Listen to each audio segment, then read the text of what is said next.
ఇప్పుడు జనరల్గా ముఖ్యమంత్రి జగన్మోహన్ రెడ్డి 4 సభలు సిద్ధం సభలు పెట్టారు.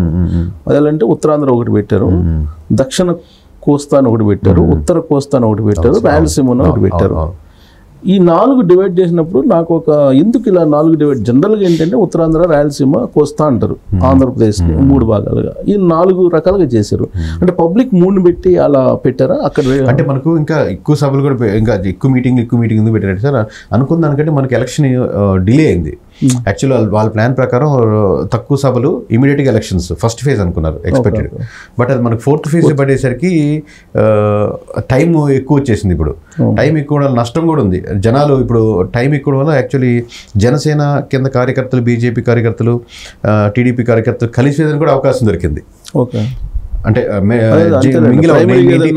పై నాయకులు కలిసిపోయారు సార్. మీరు ఇన్ని రోజులు మన ఇద్దరంకి పట్టలేదు ఊర్లో, మీరు మా ఇంటికి భోజనానికి పిలుస్తారు, మేము ఇంటికి భోజనానికి పిలుస్తాం, కలుస్తాం, ఇద్దరు మనం కలిసి పని చేద్దాం అనుకునే సార్. ఒక టైం 15 రోజులు టైం కావాలి కదా. ఈ రోజు ఇలా అనుకుంటే కలిసిపోరు కదా జనాలు. అవును, ఆ టైం వీళ్ళకి అడ్వాంటేజ్ అయింది, వాళ్ళకి డిసడ్వాంటేజ్ అయింది. ఇది అడ్వాంటేజ్ అయ్యి so 4th phase the advantage అయింది కూటమికి అడ్వాంటేజ్ సార్. అదే కూటమికి అడ్వాంటేజ్. 4th ఫేజ్ రావడం ఎంత అడ్వాంటేజ్ అయ్యి ఉండొచ్చు? 2-3% అన్న ఓట్ బ్యాంకింగ్ డిఫరెన్స్ ఉంటుంది సార్ ఆబ్వియస్గా. ఇప్పుడు మీకు అదే ఓవరాల్ ఓట్ బ్యాంక్ అంటే మెర్జ్ అవ్వడానికి స్టార్టింగ్లో మీరు ఇనిషియల్గా టైం తీసుకుంటే జనసేన వాళ్ళు పూర్తి వ్యతిరేకంగా ఉన్నారు. 21 సీట్స్ వాళ్ళు ఎక్స్పెక్టెడ్ అనేది జీర్ణించుకోలేకపోయారు. కావాలంటే అపోజిషన్ అనేస్తాం కానీ ఇది దారుణం ఇదని. ఎందుకంటే దే స్టార్టెడ్ విత్ 70 70 అసలు కూటమి ఎక్స్పెక్టెడ్ కాదు. వాళ్ళు మామూలు కోరుగా ఉండడు, ఇండివిజువల్గా వెళ్ళినా 1 సీట్ వచ్చి 4 సీట్లు వచ్చిన. మీ సర్వే ప్రకారం ఈ కూటమి పార్టీలు తెలుగుదేశం, జనసేన, బీజేపీ ఓట్ల షేరింగ్ అనేది 100% జరిగి ఉంది అని చెప్పి మీరు అబ్జర్వ్ చేశారు? మోస్ట్ ఆఫ్ ది కేసెస్ జరిగింది సార్. ఒక బీజేపీ కంటెస్ట్ చేసిన కొన్ని నియోజకవర్గాలు జరగలేదు కానీ మోస్ట్ ఆఫ్ ది కేసెస్ జరిగింది. జనసేన, టీడీపీ మటుకు లాస్ట్ ఎలక్షన్స్కి వచ్చేసరికి బాగా జరిగింది. ఓకే, సో మేజర్ సెక్టరు ఎక్కువ ఎటువైపు ఉన్నట్టు అనిపించింది? అంటే ఎట్లా సార్ పర్టికులర్ ఎంప్లాయీస్? అసలు ఎంప్లాయీస్ అర్థమైపోతుంది. ఎంప్లాయీస్ అలా కాకుండా మన యూత్ తీసుకున్నాం అనుకోండి, యూత్ కానీ విలేజెస్లో ఉండే లేడీస్ కానీ. అంటే మీరు ఏజ్ పరంగా అయితే నేను యాక్సెప్ట్ చేస్తాను సార్. ఇప్పుడు చాలామంది రూరల్, అర్బన్ అని అంటారు. అది ఆ సెక్షన్ పోయి చాలా ఒక 6-7 ఏళ్ళు అయిపోయింది అనిపిస్తారు ఓవరాల్ నెంబర్స్ చూస్తుంటే. ఎందుకంటే ఎక్కడో మనకు పాలస్తీనాలో యుద్ధం జరుగుతుంటే, నా కమ్యూనిటీగా యుద్ధం జరుగుతుంటే, ఎక్కడో విలేజ్లో రంపచోడవరం ఉండే విలేజ్ కూడా మనం వాళ్ళకి సపోర్ట్ చేయాలన్న కనెక్షన్ ఏర్పడుతుంది యూట్యూబ్ వచ్చాక. ఎక్కడో ఒక ముస్లిం కానీ హిందూ కానీ ఉంటే, ఎక్కడో బీజేపీ ఏదో జరుగుతుంటే మన హిందుత్వం రావాలి అని ఉన్నమాట, లేదా మన ముస్లిం కళ్యాణం జరుగుతుంది వస్తుంది. ఎప్పుడైతే మీకు ఒక ఎమోషనల్ బాండింగ్ వేరే ఏరియాలతో కనెక్ట్ అవుతున్నాడో, ఇంకా విలేజ్లో ఉన్నా నీకు అదే వీడియోస్, ఇతను 10 ఏళ్ళు అయిపోయి యూఎస్లో ఉన్నా కానీ అదే వీడియోస్, యూఎస్లో నివసిస్తున్నా కానీ. సో అర్బనైజ్డ్ మైండ్ సెట్లే కదా సార్. అర్బన్ అంటే రూరల్ అంటే ఏంది, కాయగూరలు అని కాదు కదా. అక్కడ ఏంది mind set of vote banking అనేది కదా. సో ఓవరాల్గా విలేజ్, రూరల్ అతనికి అరక మనకి ఇక్కడి నుంచి చూసినట్టుగా అరకు రిమోట్ ఏరియా, అక్కడ వాడికి అరకే అర్బన్. సో అలా చూసుకుంటే మనకు 160-170 వరకు అర్బన్ ఏరియాలే అన్నీ. Okay, Gudivada urban. సో అట్లా ప్రతి దగ్గర ఓన్లీ విజయవాడ, వైజాగే కాకుండా ప్రతి నియోజకవర్గానికి ఆ హెడ్ క్వార్టర్స్ అనేది అర్బనైజ్ అయిపోయింది. చుట్టుపక్కల మండలాలు రోజు రావడం పోవడం జరుగుతుంది అనమాట. సో ఎప్పుడైతే ఆ వేరియేషన్ ఏం కనిపించలేదు మీ సర్వేలో? అర్బన్, రూరల్ ఏరియాస్ ఆ కాన్సెప్ట్ రాంగ్ అయింది సార్ ఓవరాల్గా. అది లేదు. ఇప్పుడు urban mind set, rural mind set అనేది లేదు. కాబట్టి క్యాస్ట్ బేస్డ్ మైండ్ సెట్ ఉంటుంది, మారుతుంది. ఏజ్ ఫ్యాక్టర్ ఉండొచ్చు. ఉందా క్యాస్ట్ బేస్డ్ బాగా ఉందా? అది 100% ఉంది సార్. 100% ఉంది. కాబట్టి ఇప్పుడు ఆబ్వియస్గా కూటమి కలపడం అంటే ప్రధానమైన 2 క్యాస్ట్లు కలయిక అడ్వాంటేజ్ అవుతుంది కదా సార్. దాంతో డ్రైవ్ అవుతున్నటువంటి సోషల్ ఇంజనీరింగ్ అనేది మేజర్ ఫ్యాక్టర్ గా కనిపిస్తుంది. 100% సార్. అది అన్నిటికన్నా ఎక్కువ మేజర్ ఫ్యాక్టర్ గా అంటే 1, 2, 3, 4, 5 అలా ఇచ్చుకున్నాం. ఫస్ట్ ఎఫెక్టెడ్ ఎవరు చెప్పండి ఒక ఫ్యాక్టర్ ఉంది సార్. ఏంటంటే ఎమోషనల్ కనెక్షన్ మిస్ అయ్యారు జగన్ గారు. ఎమోషనల్ కనెక్షన్ అంటే మీరు 4 సంవత్సరాల్లో ఎక్కడ ఒక నియోజకవర్గంలో స్టే చేయడం కానీ, ఒక జిల్లాలో ఉండడం కానీ, నాయకులతో కలవడం కానీ, ఒక ఎమ్మెల్యేతో అక్కడ నివసిస్తున్నప్పుడు ఉన్నారు అనుకోండి, ఒక జిల్లాలో ఉన్నారు, 4 రోజులు స్టే చేసినా, ఒక వారం స్టే చేసినా. ఇప్పుడు మీకు హుదూత్లో జరిగినప్పుడు మీకు ఎగ్జాంపుల్ ఆపోజిట్ ఎగ్జాంపుల్ చెప్తాను. చంద్రబాబు నాయుడు గారు అక్కడే ఉన్నారు అని ఇట్లా ఒక టాక్. చంద్రబాబు గారు చెట్లు నాటరు. చంద్రబాబు గారి వల్ల ఉండడం వల్ల ఇంకా అధికారులు సెక్యూరిటీ అనేది ఇబ్బంది. కానీ ఎమోషనల్ కనెక్షన్ ఏంటంటే జనాలకి ఇక్కడ ఇబ్బంది వచ్చినప్పుడు మావాడు ఇక్కడ నిలబడ్డాడు, ఇక్కడ ఉన్నాడు అనేది, ఇక్కడ చంద్రబాబు ఆడే ఉన్నాడని. అట్లాగా ఒక ఇబ్బంది వచ్చినప్పుడు రమ్మట్లేదు. మామూలుగా ఒక 1 వీక్ జిల్లాలో కానీ స్టే చేస్తే రోజు ఒక ఎమ్మెల్యేగా వస్తుంటారు. ఎమ్మెల్యేతో పాటు అతను సింగిల్ గారు ఆ విలేజ్ నుంచి, మండలం నుంచి ఇంకా 2nd గ్రేడ్ నాయకులు కూడా తీసుకొస్తారు. ఎప్పుడైతే మీరు భోజనం చేసి అక్కడ సమస్యలు విని అక్కడ స్పెండ్ చేసి నేనున్నానన్న మీకు భరోసా ఇచ్చి వెళ్తే, ఇంటికి వెళ్ళి వర్క్ చేసే విధానం 100 రెట్లు మారిపోద్ది ఈసారి నెక్స్ట్ డే నుంచి. ఒక ఫోటోనే చిన్న అంత ఒక ఇమేజ్ మారుతున్నప్పుడు ఒక వర్క్ చేసిన విధానం మాట్లాడిన గంటకి ఎంతో మారుద్ది. అది మారడం వల్ల ఎన్ని సెక్టర్స్ కవర్ చేయలేదు. అంటే అది దానివల్ల ఇవన్నీ కనబడతాయి. రోడ్ ఎమోషనల్ టచ్ మిస్ అయింది. అదే రాజశేఖర రెడ్డి గారికి మీరు అది ఉన్నింది నాయకులతో. 2019లో ఎమోషనల్ టచ్ ఇచ్చాడుగా పాదయాత్ర ద్వారా జగన్మోహన్ రెడ్డి. అదే సార్ అప్పుడు ఎమోషన్ మీద ఉన్నారు.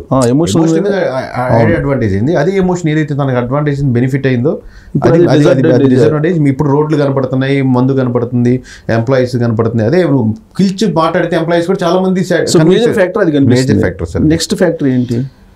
అసలు దాని నెక్స్ట్ ఫ్యాక్టర్ కలయిక సార్, కూటమి కలయిక డిసడ్వాంటేజ్. ఇప్పుడు ఇదే కూటమి లేకుండా ఉంటే మంచి టఫ్ ఫైట్లు కూడా ఇచ్చేదానికి ఆస్కారం ఉండేది చాలా నియోజకవర్గాల వరకు. ఓకే, కూటమి నెక్స్ట్ అంటే కూటమి లేకుండా ఇండివిజువల్గా ఉంటే సెకండ్ ఇంత సెక్షన్ ఉందంటే నెక్స్ట్ బీజేపీ కలవడం కూడా చాలా మంది డిసడ్వాంటేజ్ కమ్యూనిటీస్ పరంగా అంటారు. కానీ ఆర్గనైజేషన్ స్ట్రెంత్ బీజేపీ రాగానే ఒక కూటమికి వచ్చింది అనమాట. డిఎస్పీ ఎస్పీ క్యాటర్లో ఉన్నటువంటిది కానీ లేకపోతే అంటే మనం వీళ్ళకి సపోర్ట్ నెట్వర్కింగ్ లేకపోతే కంప్లీట్ ఆబ్వియస్గా సిట్టింగ్ గవర్నమెంట్ ఉన్నటువంటి పోస్టులే ఉంటాయి కాబట్టి వాళ్ళకి సపోర్ట్గా ఉన్నట్టు ఆర్గనైజేషన్ జరుగుతూ ఉంటుంది. డబ్బులు పంచడం ఒకటే కాదు, అన్ని సెక్టర్లు ఏదైనా కానీ. సో ఒకసారి బీజేపీకి రావడం వల్ల స్ట్రెంత్ యాడ్ అయింది వాళ్ళకి. సో ఇంకోటి ఏంటంటే జనరల్గా ఆంధ్రప్రదేశ్ అనగానే మనకి వినిపించేది ఏంటంటే క్రిస్టియన్ ఓట్ బ్యాంక్ మొత్తం సాలిడ్గా జగన్మోహన్ రెడ్డికి ఉంది అనేది ఒకటి ఉంటుంది. అది ఎఫెక్ట్ మెజారిటీ శాతం ఉంటుంది సార్, ఇప్పటికీ ఉంటుంది. మెజారిటీ శాతం ఉంటుంది. అంటే ముస్లిమ్స్తో పోలిస్తే క్రిస్టియానిటీ ఓట్ బ్యాంకింగ్ జగన్కే ఉంటుంది.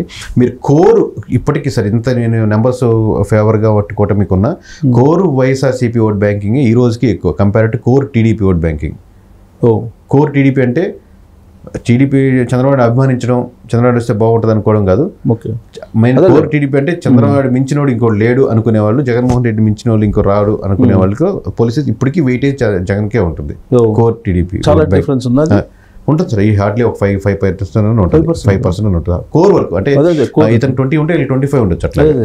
సో అంత ఉంది. అంటే 4 కేటగిరీస్ అడ్వాంటేజ్ అవుతుంది కదా సార్. ఇప్పుడు బీజేపీ దానికి కారణం క్రిస్టియన్ ఉంటుంది, దానికి రెడ్డి ఫ్యాక్టర్ ఉంటుంది, ముస్లిం ఫ్యాక్టర్ ఉంటుంది, ఎస్సీ ఎస్టీ ఉంటుంది, ట్రైబల్ ఏరియాస్ కంప్లీట్ క్రిస్టియన్ అంటే కాంగ్రెస్ నుంచి వచ్చిన ఓట్ బ్యాంకింగ్ ఓన్ చేసుకున్నారు కాబట్టి ఈ సెక్షన్స్లో ఎక్కువ ఉంటుంది. షర్మిల ఫ్యాక్టర్ ఏం కనిపించింది? కనపడింది సార్. ఆబ్వియస్గా చాలామంది పార్లమెంట్కి క్రాస్ ఓటింగ్ చేశారు.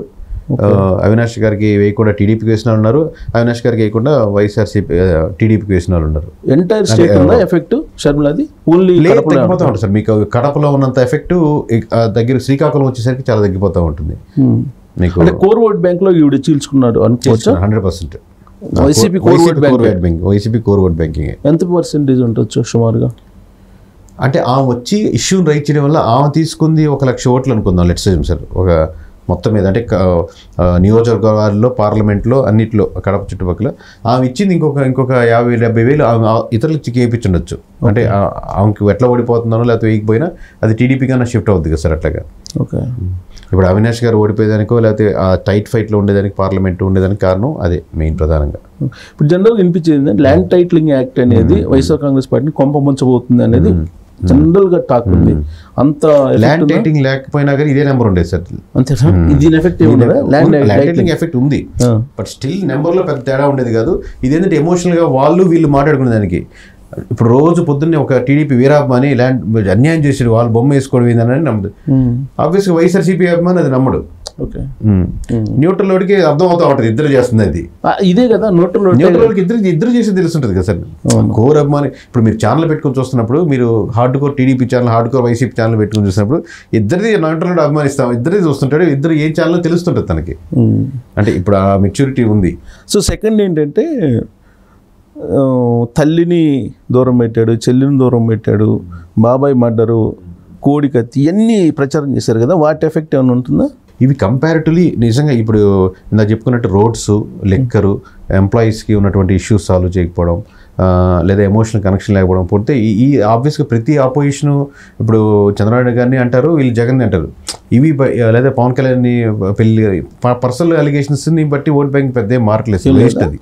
అది వివేకానంద రెడ్డి మర్డర్ కేసు అదే దాని ఇందాక చెప్పిన మీరు చెప్పింది అదే ఆ కేటగిరీ కింద వస్తుంది కదా సార్. సో అక్కడ స్పెషల్గా ఏమి అంటే ఓన్లీ ఆ డిస్ట్రిక్ట్ వరకు పరిమితం అది. అంటే ఆ ఎఫెక్ట్ ఇప్పుడు మీకు అక్కడ 7-8% ఉంది అనుకోండి సార్, మీకు రాయలసీమ దాటేసరికి అది 5% ఉండొచ్చు.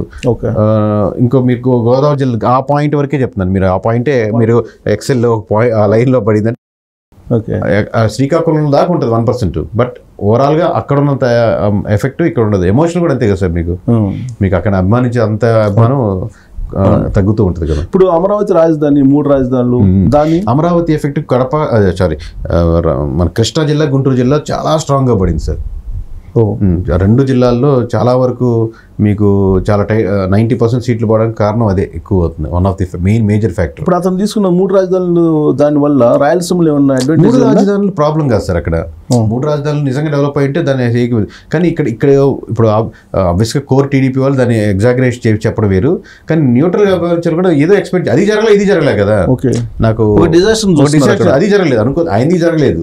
ఇదేమైనా కొత్తగా జరుగుతుందంటే ఇది జరగలేదు. అట్లా ఆ న్యూట్రల్ ఓట్ బ్యాంకింగ్ ఎఫెక్ట్ ఎక్కువ పడుతుంది. ఆబ్వియస్గా పోయినసారి విపరీతంగా విభేదించిన జగన్ వాళ్ళు అప్పుడు జగన్ విభేదించారు, ఇప్పుడు జగన్ విభేదించారు. దాంతో ఏం ప్రాబ్లం ఉండదు. న్యూట్రల్ ఓట్ బ్యాంకింగ్ ఎప్పుడు అన్ను అదే కదా. ఇప్పుడు అదే సో రాయలసీమలో 3 రాజధానులు అనేది ఏమి అడ్వాంటేజ్ లేదు. వైజాగ్ లో మరి ఋషికొండలో అది కట్టారు, అదేం లేదా? వైజాగ్ లో అదే సార్. వైజాగ్ లో పర్స్పెక్టివ్ వస్తే మీకు వైజాగ్ లో కూడా 99% సీట్లు కోల్పోతుంది. ఇప్పుడు మేము ప్రీపోల్ వైజాగ్ వరకు ఇచ్చింది దాదాపుగా 1-2 సీట్లే కనపడుతుంది. వైజాగ్ 15 ఉమ్మడి వైజాగ్ లో 15లో కనపడేది 1-2 సీట్లు వచ్చేదానికి ఆస్కారం ఉంది. సార్ ఆ నెంబర్ పక్కన పెడితే ఓవరాల్ వైజాగ్ ప్రజలకి ఆ ఎమోషన్, వాళ్ళ క్యాపిటల్ ఎమోషన్ లేదు సార్. మామూలుగా ఆ క్యాపిటల్ ఎమోషన్ అంటే టీడీపీ జనసేన కదా, క్యాపిటల్ మా దగ్గరికి రాజధాని రావాలి అన్న ఎమోషన్ ఉన్న ప్రజలు జీరో. అసలు క్యాపిటల్ ఎమోషన్ రాయలసీమ సైడ్ కూడా లేదు సార్. ఇటు ఓన్లీ కృష్ణా గుంటూరులోనే ఆల్రెడీ క్యాపిటల్ మన దగ్గరికి వస్తున్నాను, భూముల రేట్లు పెరిగిపోయాను, డెవలప్మెంట్ రాబోతున్నాను. అప్పుడు కూడా క్యాపిటల్ ఉన్న దగ్గర కూడా ఓడిపోయారు కదా లోకేష్ గారు. కోర్ నియోజకవర్గంలో మంగళగిరి ఓడిపోయారు. బట్ స్టిల్ ఎందుకంటే న్యూట్రల్ ఆడియన్స్ అది పెద్ద ఎఫెక్ట్ పడలేదు అనుకున్నారు. కానీ ఉన్నది కూడా అయిపోయింది కదా, అది ఎఫెక్ట్ పడింది అనమాట. ఓకే.